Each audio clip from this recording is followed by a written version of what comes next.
Ошолорду да тактап бир элге ачыктап койбойсуздарбы? Жазып бериңиз, тактайбыз. Ал Жазыңыз. Мен өткөндө эле сизге айткам ушу боюнча. Өткөндө ушул суроону бергенсиз, 2 жолу бердиңиз. Мен сизге айткамын. Өмүрөк Муразаевич, жазып бериңиз дегем. Арызды жазыңыз мага. Мен атыма жазың, тактап жоопко тартың деп. Анан кийин ответти аласыз. Жазбай айтпайсызбы өзүңүз? Сөз менен сүйлөп коюп атпайсызбы? жок, такташ мен ошол жерде айтылган сөз уже ошол документальный кетет да. Ошол Сиз айтылган сөздү аткара турган сиз ким экенсиз? Жазып бериңиз. мен Жазып бериңиз арыз менен. Мен депутатмын. Депутат экениңизди билем сиздин. Кандай депутат экениңизди да билем. Кантип шайланганыңызды да билем. Кандай депутат экенмин? Вот көрөсүз жакында. Айтышпаңыздар, айтышпаңыздар.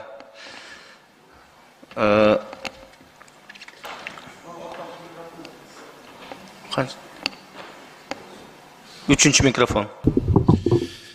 Урматтуу Камчы Кыдыршаевич, биз сизди сыйлайбыз. Бул жерде Бакиров боюнча же өмүр боюнча сөз кетип аткан жок. Бул жерде жер суу боюнча, кемпироват боюнча суу кетип атат, ратификация боюнча суу кетип атат. Мени пиширип жегиле, колуңардан келсе. Мен өзүм жөнүндө сүйлөгөн жокмун. Мен эл шайлаган. 11,5 миң эл. Кандай шайланганымы элдин бардыгы билет. Пиширип жегилесизби, кекиликсизби? Рахмат, болду. Айтышпагыла. Камчы. Айтышпаңыздар. Отура бериңиз. Айтыңыз, üçüncü mikrofon. Камчы Кыдыршаевич, эми бул жерде бир аз элди сыйлап жакшыраак сүйлөшпөйлүбү? Кекиликсиңби? Мен депутатмын, көрбөй турасызбы? Өзүң айтып атпайсың мен не бышырып жедим. Ким сени бышырып жейм деп атат? Мен жөнүндө сөз болгон жок. Жер суу боюнча сөз Жер болуп суу атат. боюнча сөз болуп атса мен жооп берип атам. 5 жол сурадыңыз. 5 жолу жооп. Мен кандай экенмин? Так. Мен кандай экенмин? Кандай экениңизди эл өзү билет, сизди кандай экениңизди. Ким экениңизди да билет. Эл жакшы билет. Сизди Жакшы дагы билет. жакшы. Сизди дагы жакшы билет. Вот именно мени жакшы билет. Ошол үчүн мен ушул жерде турам. Болду. Убакыт көрсөтүү, эмнени көрсөтөт? Эмне колдасың мен убакыт? Болду, токтоткула. Сөз жок. Эмне убакыт көрсөтөт деген? Камчы Кыдыршаевич. Эмне убакыт көрсөтөт деген? Болду, болду, токтоткула. Токтоткула сөз. Кийинки сөз депутат Түлөбаев Балбак Зарлыковичте.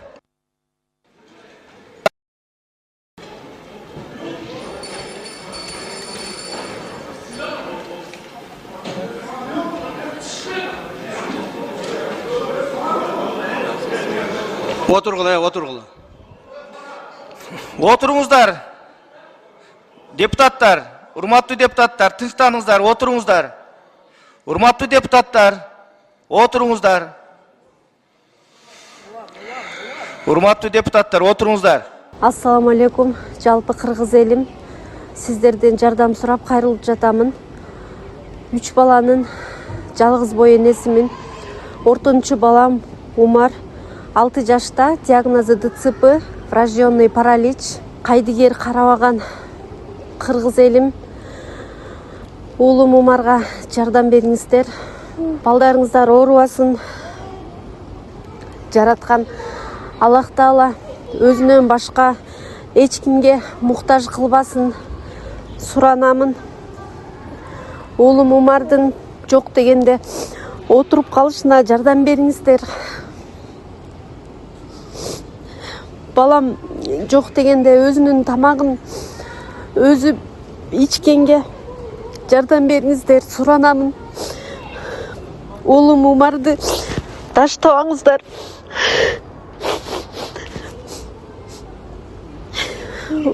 Учурда балам лечение алып жатат. Баламдын алган лечениясы токтоп калбаш үчүн жардам бериңиздер, суранамын. Рахмат. Кийинки сөз Бакиров Өмүрбек Мырзайраимовичте. Рахмат. Урматтуу Садыр Нуркожоевич, урматтуу Камчыбек Кыдыршаевич, урматтуу чакырылгандар. Бүгүн биз тарых алдында бир чоң чечим кабыл алыш алдында турабыз. Бул жоопкерчилик бардыгыбыздын башыбызда турат. Биз урматтуу президенти Садыр Нуркожоевичтин ниетине түшүнүп турабыз. Ушул эки мамлекеттин ортосундагы чегараны тактап ачыктап коелу деген жакшы ниети бар. Биз аны колдойбуз. Бирок кайсыл кандай кылып чечилиш да, кандай жол менен чечилип атат. Менде ошондой суроо бар бир-эки.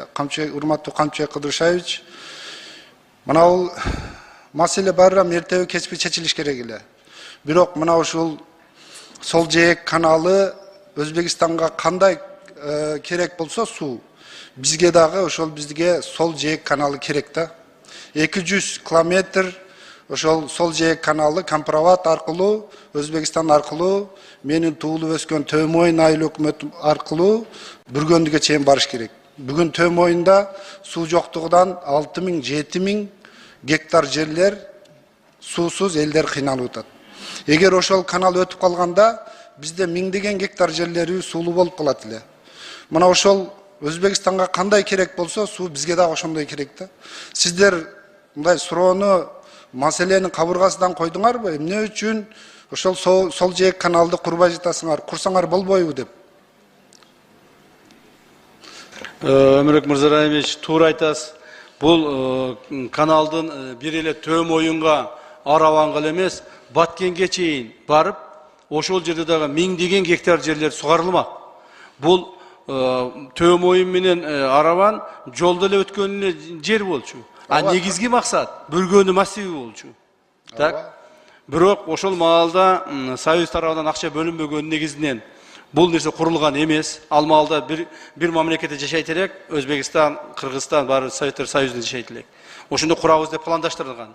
Бирок бүгүнкү күнгө чейин, мына өзүңүз көрүп атасыз, бир дагы өкмөттүн же мамлекеттин жетекчиси, же комиссиянын жетекчилери ушул маселени көтөрүп, кайсыл бир ийгиликке жете алышкан эмес. Биз кайсыл бир деңгээлде ийгиликке жеттик. Каналдын өзүн курдура алган жокпуз, себеби канал уже башка өлкөлөрдүн территориясы менен өтүп атат. Уже биз Өзбекстан Республикасы менен бир мамлекет эмеспиз. Мурдагыдай бир союзда эмеспиз. Ар түрдүү мамлекетпиз. Биз суулуу эмес. Даже бир 2 метр жерибиз өтүп кетсе канчалык ызы чуу болуп атабыз. Ошондуктан бүгүнкү күндө каналдын курулушу Өзбекстан тарапка дагы, биз тарапка дагы эч кандай максатсыз болуп калды. Ушундай чечим кабыл алынды. Бирок бая башында айтпадымбы, Өзбек тарап ушул каналды курганда ушунча пайда табат элеңер, давайте биз силерге каналдын ордуна финансылык жактан жардам берейли дешти. Көптөгөн бир нече 100 миллиондогон ушу доллар акчаларга эсептеп чыгышты балдар чыгымдарын ушундай кылсак болот депчи. Бирок биз акча алгандан баш тарттык. Мамлекетке акча алгандан баш тарттык, финанс жактан баш тарттык. Бизге жер алууга багытталдык. Ошентип отуруп Гавасайдын 13.000 гектар жерин алдык. 12.849 гектар жерди алдык. Так. Ошон үчүн каналды кайрадан курабыз деп сурандыңар беле деп атпайсызбы? Андай уже максатсыз болуп калды андай нерсечи. Аны курууштун бүгүнкү күндөгү бизге максаттуу болбой калды. Камчыбек Кыдыршаевич, бул мен жанагы Төө Мойын деп айттым. Ал Төө Мойын транзит болуп Төө Мойындан өтүш керек да ошол канал. Бүргөндүгө чейин барыш керек. Керек болчу, өтүш керек эле. Керек болчу. Бирок бүгүнкү күндө дагы биз ошол каналга муктажбыз да. Бүгүнкү күндө дагы максаттуу эле болуп атат да ушул. Мен сизге дагы бир жолу айтайын. Биз башка мамлекеттербиз азырчы. Мурдагыдай бир союз эмеспиз. Эгерде азыр Кемпироватты курабыз деп азыр ушундай проект чыкканда биз курмак эмеспиз. То есть уже биз башка мамлекет болуп кеттик. Ушул келишим 65-жылы ушул келишим болгонда силер канал курасыңар деп мына ушул келишим менен ушул канал курулбай калып атат да. Ушул келишим менен эле сиздер ошол келишимди улап кетип атасыздар да. Дагы бир жолу айтайын. Өзбектер башка мамлекет, биз башка мамлекет. 5 жолу айтып атам сизгечи. 5 жолу айтып атам. Так, бүгүнкү күндө бир мамлекеттен экинчи мамлекетке бир жөн ары калып өтүш өтө кыйын болуп атат. А целый чоң каналды куруп барыш бул мүмкүн эмес. Бизге дагы мүмкүн эмес, өзбектерге дагы мүмкүн эмес. Ошондуктан бул каналдан баш тартууга биз мажбур болдук. Сиз туура айтасыз. Ал жер биз керек болчу канал. Эгерде Төө Мойындан өткөндө мен канча гектар жер экенин билбейм, бир 3-4 миң гектар болуш керек. 7000 gektar. 7000 gektar bolsa, atигил bir göndүгү barsa 50-60 bin gektar жер сугарылмак. Ооба. Көрдүңүзбү? Бизге да пайдасы болмок. Бирок бул азыр уже ал жерде ал канал курула турган жерлерге үйлөр курулду, инфраструктуралар курулду, мамлекеттеги бөлүндү, уже максатсыз болуп калды. Эми мен айтат элем да, мен ошол суудун жоктугуну жоон терим менен сезген депутат катары 10 гектар суусуз жерге караганда 1 гектар суулуу жер бизге маанилүү болуп атат. Анан жана сиз сөзүңүздүн башында айтып кеттиңиз, Киркидан суу сактагычы боюнча бир топ ошибкалар, бир топ туура эмес чечимдер кабыл алынып калыптыр деп. Ошол чечимдерди ким кабыл алыптыр? Ушуга чейинки комиссиялар. Ошолорду тактадыңыздарбы, кимдер экенин? Тактай элекпиз. Ошолорду да тактап бир элге ачыктап койбойсуздарбы? Жазып бериңиз, тактайбыз. Ал Жазыңыз. Мен өткөндө эле сизге айткам ушу боюнча. Өткөндө ушу суроону бергенсиз, 2 жолу бердиңиз. Мен сизге айткамын. Өмүрөк Муразаевич, жазып бериңиз дегем. Арызды жазыңыз мага. Мен атыма жазың, тактап жоопко тартың деп. Анан кийин ответти аласыз. Жазбай айтпайсызбы өзүңүз? Сөз менен сүйлөп коюп атпайсызбы? жок, такташ, мен ошол жерде айтылган сөз уже ошол документальный кетет да. Ошол Сиз айтылган сөздү аткара турган сиз ким экенсиз? Жазып бериңиз. мен Жазып бериңиз арыз мен менен. депутатмын. Депутат экениңизди билем сиздин. Кандай депутат экениңизди да билем. Кантип шайланганыңызды да билем. Кандай депутат Так, экенмин? от көрөсүз жакында. Айтышпаңыздар, айтышпаңыздар.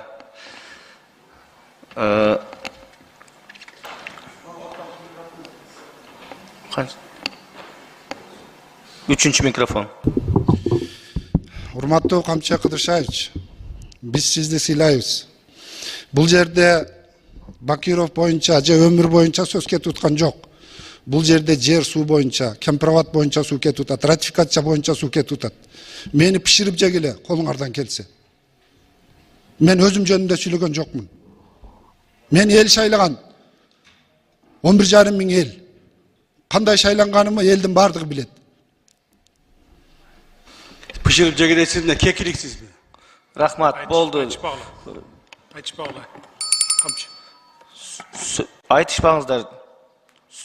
Отура бериңиз. Айтыңыз, üçüncü mikrofon. Камчы Кыдыршаевич, эми бул жерде бир аз элди сыйлап жакшыраак сүйлөшпөйлүбү? Кекиликсиңби? Мен депутатмын, көрбөй турасызбы? Өзүң айтып атпайсың мен не бышырып жедим. Ким сени бышырып жейм деп атат? Мен жөнүндө сөз болгон жок. Жер суу боюнча сөз Жер болуп суу атат. боюнча сөз болуп атса мен жооп берип атам. 5 жол сурадыңыз. 5 жолу жооп. Мен кандай экенмин? Так. Мен кандай экенмин? Кандай экениңизди эл өзү билет, сиздин кандай экениңизди. Ким экениңизди да билет. Эл жакшы билет. Сизди Жакшы дагы билет. жакшы. Сизди дагы жакшы Вот билет. именно мени жакшы билет. Ошол үчүн мен ушул жерде турам. Болду. Уақыт көрсөтүү, эмнени көрсөтөт? Эмне колдасың мен уақыт Болду, көрсөтүү? токтоткула. Сөз жок. Эмне уақыт Бүттү. көрсөтөт экен? Камчы Кыдыршаевич. Эмне уақыт көрсөтөт экен? Болду, токтоткула. Токтоткула сөз. Кийинки сөз депутат Түлөбаев Балбак Зарлыковичте. Мамилеңиз кандай болуп келген негизи? Негизи эле бизде мамиле жаман болчу эмес. Мамиле жакшы эле болчу. Башка депутаттар сыяктуу эле өтө деле жакындыгыбыз, өтө деле алыстыгыбыз жок. Ал Жалал Абад областыдан өзүнүн командасыны, биз Ош областыдан Садыр Нуркожоевич мынау республиканский мамлекеттик штабты неме жетектеп турган. Ар бир өзүнүн командасы менен келген да ал жерге. Сиз ошондо парламентте айтпадыңыз беле, убакыт көрсөтөт депчи? Азыр жообуңуз мага аябай кызыктуу да, ошол убакыт келди деп ойлойсузбу? Мен жана сөзүмдүн башында сизге айттым эле, 2020-жылы эле бул максаты, бул ниети анык болчу да. Мен ошол кезде эле билчүмүн да, эми жанакы саясатты ичиден билген адам катары ошол жерде, ошол саясаттын ичинде жүргөн адам катары мен мындай чыныгы жүзүнү билчү элем да, мындай.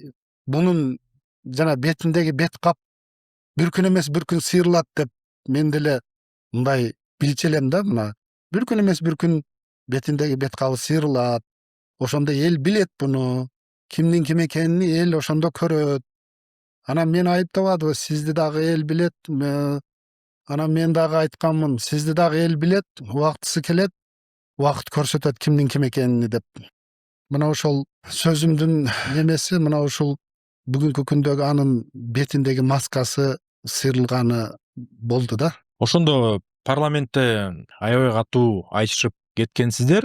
Камчыбек Кыдышаевич да жекеге өтүп кеткени дагы баарыбызга маалым. Өтө ыпласта сөз айтып ийген. Анан жакында эле чыкпадыбы, кечирим сураймын депчи, кимди ким таарынтып алсам деп. Эми түз сизден сураган жок, аты жөнүңүздү атапчы, бирок жалпылап кечирим сурады да. Анан сиз ошону кандай кабыл алдыңыз? Өзүңүзгө жакын кабыл алдыңызбы? Мисалы, кечире алат белеңиз деген суроо да, же кечирдиңизби деген суроо. Мындай да, кеп мен деле эмес да. Менден башка канчалаган кыз келиндерди, мисалдан да, карапайым элди, канчалаган кыз келиндерди камады, канчалаган тагдырлар талкаланды, канчалаган балдар жетим калды, канчалаган көз жаштары акты, канчалаган энелер ыйлады. Мына ошолор кечиреби экен? Кечиреби экен? Мен Кудайга коюп койдум. Мен ошол жерде эле айтканмын. Мен Кудайга коюп койдум. Андан өч алам десең, анда өзүңдү өзүң кыйнайт экенсиң. Ошонун деңгээлине түшүп аласың. Ал кандай десем, сөгүнүш үчүн адамга акылдын кереги жок. Сөгүнүш үчүн адамга билимдин деле кереги жок. Көчөдөгү селсаяк, көчөдөгү помуш деле сөгүнүштү билет да. Значит, бул жерде өзүн өзү ачуусу келгенде өзүн өзү басып, өзүн өзү кармап калуу дагы бул өзүнчө чоң эрдик экен да. Анан бүгүн азыр жарашмак, мен деле мына микрофондон пайдаланып, мен деле ашата сөгүштү билет элем да. Бирок бизге адамдык абийир, биздин ыйманыбызга туура келбейт да ал. Биздин тарбиябыз, биздин адеп ахлагыбызга эл журттун көзүнчө мындай сөгүнгөн бизге жарашпайт да. Ошондук үчүн жанагы бирөө сөгүнсө, аны дагы сөгүнсөң, сен ошонун даражасына түшүп каласың да. Ошондук үчүн ошондон бийик болуп мындай көңүл бурган жокмун да мен аны. Эгер бир акылдуу, оор басырыктуу, саясаттагы салмактуу бир адам ушундай сөз айтса, анда түнү менен ойлонуп, өзүмдү өзүм эзип, өзүмдү өзүм мындай кыжалат болуп ойлотмокмун да. Анан өзүнүн оозуна эрки жетпеген адам сүйлөсө, ага мындай маани деле бербеш керек дейм да. Мен жана айтпадымбы, сөгүнүш үчүн акылдын кереги жок. Бирөөнү акарат келтириш үчүн дагы акылдын кереги жок. Ошол учурда бирок жиниңиз аябай келди да. Туурабы? Келди, бирок мен бастым да, өзүмдү бастым да. Бирок мен ошол күнү, ошол сөгүнгөн жерде мен укпай калыпмын. Ошол сессия болуп аткан. Өчүрүп баратып анан сөгүнүп ийди да. Өчүргөнгө жетишпей калды, сөз биринчи чыгып кетти. Мен жана укпай калыпмын. Анан жанакы алдындагы бирөө чыгып, анан жана ортобузга түшүп эле жана ызы чуу болуп кеткенде, биз ызы чуу болуп атканда эле ал сөгүнгөн экен. Анан жанакы микрофонду өчүрүп кетип атып сөгүнгөн экен. Ал кийин жана журналисттер чыгарып, мен кабинетке кирсем эле, кабинетте жанакы жери точно угулуптур да. Анан мен ошол жерден кайрадан кабинеттен чуркап келип, немеге сессияга кирсем, уже сессия бүтүп калды. Кадимче жиниңиз келип келдиңиз да, угуп алып. Анан мен кийин бир тарабынан, бир жагынан бир мындай жакшы эле болгон экен. Ошол жерде укпай калганым деле, сессия бүтүп калганым деле жакшы болгон экен деп неме кылып калдым. Эми бул оор сөз чындыгында. Бирок мындай оозуна эрки жетпеген адам ардекени сүйлөй берет да. Мандатыңызды алып койгондон кийин кандайдыр бир башка куугунтуктар болдубу? Мандатты алгандан кийин эми кандай десем, мен бүгүн бул жерге сизге арызданганы же даттанганы келген жокмун да, чындыгындачы. Анан эр жигитке мындай арызданыш, даттаныш мындай жарашпайт, чындыгын айтканда. Анан эми болгон фактыларды сиз сурап атасыз, мен айтайын, биздин мындай ушул маегибиз бул арыздануу, даттануу эмес. ооба. Мен сизге мындай болгон фактыларды гана айтам. Элди кызыктырган суроолорду эле берем менчи. Анан билесиз, алдын ала дагы сурап коем, кандай суроо силерди кызыктырып атат депчи. Көпчүлүгү ушул темага токтолгусу келип атат да. Анан эгер болсо болду деп өзүңүздүн оюңузду айта кетсеңиз. Мындай болгондо, чындыгын айтканда, ошол окуя болгондон кийин, ошол окуя боло электе эле даже бизге ал жерде эми жанакы акыркы чекке жетип, кызыл сызыктан чыгып, жарылып кеткен жер болгон да. Анан жанакы мурда мындай жакшы сөзгө, адамча айткан сөзгө түшүндүрө албай, айлан кеткенден анан чыгып алып туруп, ушул жана жете турган жерге жеткенден кийин, анан сөз менен түшүндүрө албай калганыңда, анан кийин акыркы сөзүң бышырып жечи, колуңдан келгенин кылчы деген сөз да бул. Бышырып жечи деп. Анан ага чейин эле уже бизде көптөгөн баягы кысымдар, куугунтуктар. Анан мен жогорку кеңешке келсем эле жанакы чоочун адамдай, жана башка планетадан түшүп калган адамдай депутаттар мени башкача көз менен карап, эмне болуп атат десем, тиги жакында камалат экен, жакында мандатын алат экен, тигинин жакында камалат экен деп. Анан жанакы мен айтпадымбы, жанакы 7-этажга келип алып 25-30 чакты депутаттарын чогултуп алып, жакында өмүрдүн мандатын алабыз, Бакировду камайбыз деген сөздөр болуптур да. Анан ол жерде жана 25-30 чакты депутат анан чыгып калгандарга айтат да, мына жакында тиги Бакировдун мандатын алып камайт экен деп. Анан мен жогорку кеңешке келсем эле жана чоочун адамдайдай эле элдин депутаттардын баардыгы эле мени башкача карап, башкача качып, көрүшкүсү деле келбей, же болбосо мындай чоочун адамдай таңыркап карашат да. Анан мен деле сезчү элем, көчөгө чыгамбы, башка жакка барамбы, кайсыл жерге барсам мага эскертүүлөр келип аткан, өмүр абайла, жакында сени мандатыңды алып камайт экен деп мага ар кандай туш тараптан ушундай бир коркутуулар болуп атканда, анан мен айттым, эми эмне кылайын? Мен эмне кылайын? Эмне ыйлап барайынбы, жалдырайынбы мен барып мени камап